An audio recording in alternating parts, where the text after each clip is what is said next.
Hello there, this is Jennie from Designs with Paper coming to you from the USO at the Minneapolis St. Airport with a card video. Get comfy and let's get crafty. Today I'm making a really quick card with the Simon Says Stamp Sport Planner stamp set. I'm going to be using this piece of Neenah cardstock. I have a panel-sized piece of Neenah and a piece of red cardstock for my card base. My first plan is to take this scrap piece of Neenah Solar White cardstock. This is 80 pound and it's just a scrap piece and the baseball stamp. And go ahead and stamp that baseball on this scrap piece of paper. I'm going to stamp it, 5 or 6 times. I created this card for a friend who needed a baseball themed card for a very specific purpose. And shocker, I didn't have one in my stash. So I have chosen a velvet colored ink from Alta New, and I'm just going to go ahead and stamp this down. Light pressure, don't want to smear the stitching on that baseball. And through the magic of video editing, you do not have to watch that. Now I know that this stamp will match one size of the circle punch, but I couldn't remember if it's 3/4 or 1 inch. And after holding it up, surprise, it is the 1 inch stamp. So I am going to go ahead, or the 1 inch punch rather. So I am going to go ahead and punch out those baseballs with my hole punch. To get that center baseball punched out, I will have to kind of tear the edge off the cardstock. It's kind of in farther than my punch will reach, but no big deal because the rest of this is scrap. Like I said, I am recording this voiceover at the USO at the Minneapolis St. Airport. Super sweet people found me a quiet corner to record in so I could get this voiceover done and my video uploaded for tomorrow morning.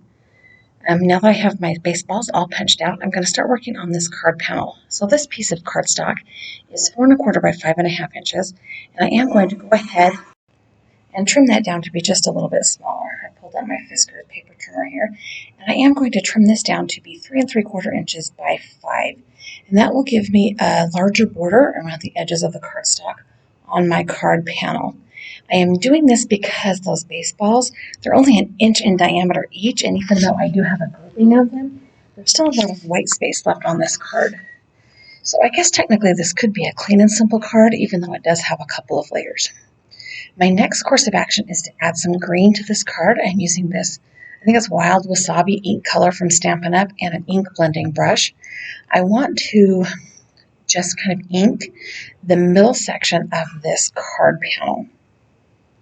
Now, I never ink blended with regular inks until I found these ink blending brushes, because I found that the Tim Holtz foam did not work really well with just a traditional dye-based ink. But with a little bit of patience and these blending brushes, you can really ink blend just about any type of ink. I am not sure how big I want to make this green splotch, so I am going to go ahead and ink this up, and then I will add my baseballs to the front and see if it is enough. I opted to start small and go larger because you can always add more, but you cannot take away. Now, one of these baseballs, the one that was in the middle of that scrap, did not stamp perfect because instead of moving the stamp and, doing it the right way, I did it the easy way. But because I'm layering this up, you'll never be able to tell. Now, I did decide that I wanted more ink, a larger ink space on that green background.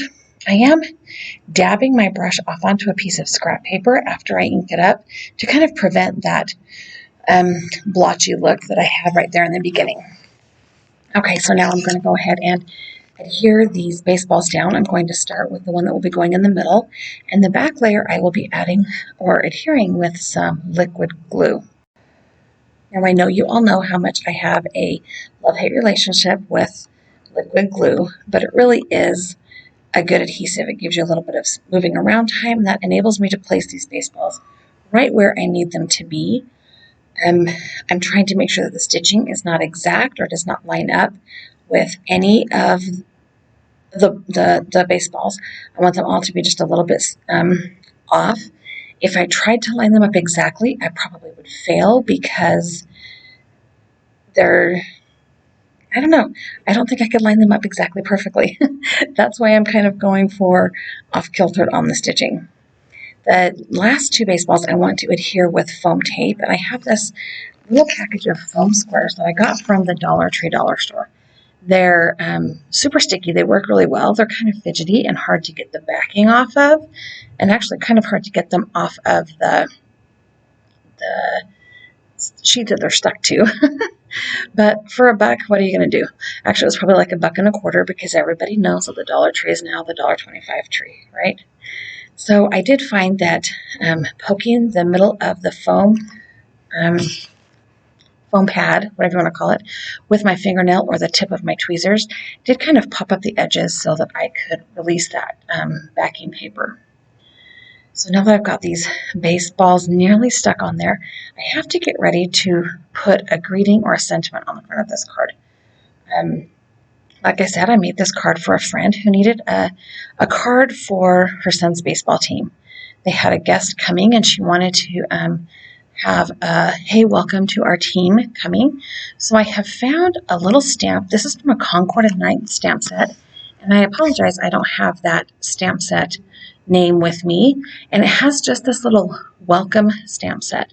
And I kind of thought that was perfect. So I have a piece of scrap cardstock here that I found literally on my desk. And I am going to place that into my Misty stamp positioner and line up the welcome stamp. It's just a little tiny stamp. And I am going to ink that up. Now, I don't have to worry about it being exactly straight or level because I can trim this down. In fact, I plan to trim it down and add it to a piece of red cardstock to kind of pull it off of the card front a little bit. I will be stamping this with my VersaFine Versaclear black ink. Nocturne Black, I think, is the color name. I really like this ink. It is a one and done stamp, or ink rather, for stamping, and I really love it. So now that I have this stamped, I am going to go ahead off camera and trim that down so that it is just a little rectangle and add it to a piece of red cardstock. So this scrap cardstock here is the same color that I plan to create my card base out of. I don't know what color it is, it's just a red. And I'm using my ATG double-sided tape runner to put a little bit of adhesive on the back of that welcome strip. And I'm going to add this to my trimmer and kind of trim it down so that there is a small border on all four sides of this little sentiment. And now I have to figure out where to put it on my card front. So I kind of decided to put it here on the front. And I wasn't sure if I wanted to pop it up or if I wanted to adhere it flat. And I decided to go ahead and adhere it flat with my ATG gun and slide it right underneath those two baseballs in the front layer that are popped up a little bit. So I'm just using my reverse tweezers here to slide that under the baseballs. And you can see that they are not even, they're not evenly spaced. In fact, I think the only thing I got right is I put the middle one in the middle of the panel. But that's okay because it just looks like a pile of baseballs. All right, so here's my card base. This is a 5.5 by 8.5 piece of cardstock. And I have scored it in the middle at 4 1/4 inches. Now this is creating a top fold but landscape style card. I know typically I create portrait style cards, but this card kind of felt like it needed to go wider versus taller. I am going to reinforce that score with my bone folder so that it is nice and crisp and clean and the edges don't appear to be broken or crinkled. The only thing I have left to do now is adhere my card panel to the front of my card base and then add the white copy paper to the inside so there's a nice place for my friend's son's baseball team to sign this card. In retrospect, I probably could have done something just a little bit larger so the whole team had a place to sign. However, that baseball is 1 inch. I was not sure entirely how to make a bigger card, so I just went with what I know.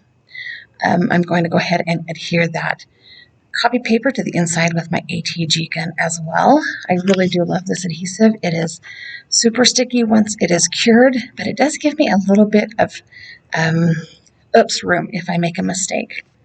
All right, so here is my baseball card. Welcome to our team. I hope you enjoyed this video. Like I said, it was super easy, super quick, and I love how it turned out. Thank you for joining me here at the USO. I have added a couple of other videos here for you to watch and also a subscribe button. If you have not yet subscribed to my channel, I would love it if you did. Please leave me a comment and a thumbs up, and do me a favor, have a really, really fabulous day.